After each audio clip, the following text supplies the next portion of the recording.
Verdun est une terre de mémoire, une terre d'histoire, mais c'est aussi une terre d'avenir. Et donc Verdun prend part à la construction de l'avenir.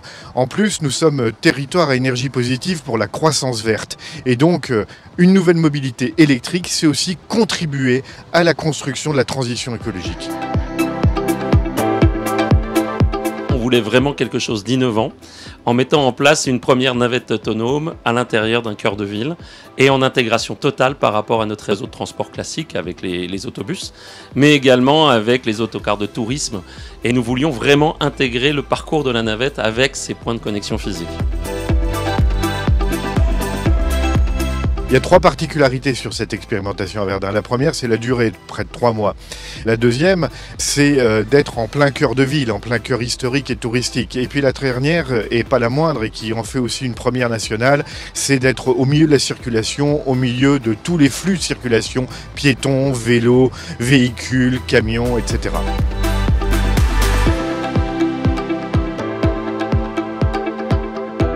Notre navette sur le toit elle est équipée de 2 gros lidars. Alors les lidars ont une portée de 200 mètres, c'est pour tout ce qui est cartographie, c'est-à-dire les bâtiments, les arbres, les poteaux, ainsi de suite. Sur le bas, elle a 4 lasers qui ont une portée de 50 mètres. Et plus le véhicule va s'approcher de l'obstacle ou du piéton, plus il va ralentir. Et à moins de 30 cm, elle va s'arrêter net.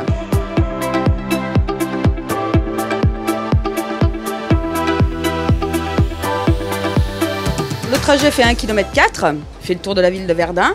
Son fonctionnement, elle a été programmée sur un rail virtuel, donc elle va sur toujours le même trajet.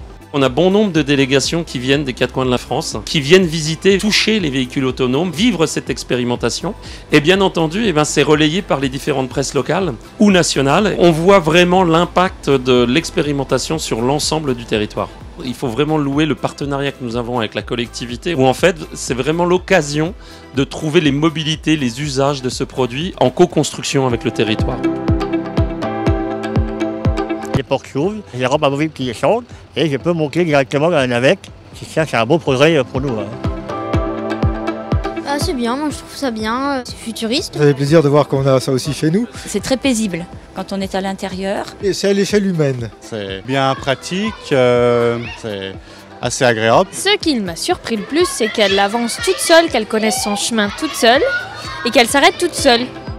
Nous avons mis en place une application qui permet à partir du smartphone d'avoir la position de la navette, mais également de tous les bus du territoire, afin de prévoir son voyage. Demain, une telle navette pourra circuler sur des circuits courts répétitifs ici en centre-ville ou peut-être sur des sites touristiques. Et ça peut être aussi une solution demain, notamment en milieu rural, pour aller desservir les derniers kilomètres, pour aller prendre les usagers et les ramener vers les réseaux de transport. Si je devais définir en un mot cette navette, c'est vraiment co-construction, c'est-à-dire vraiment un partenariat avec le territoire. Construction de l'avenir. Jolie machine, surprenante. La technologie et le futur.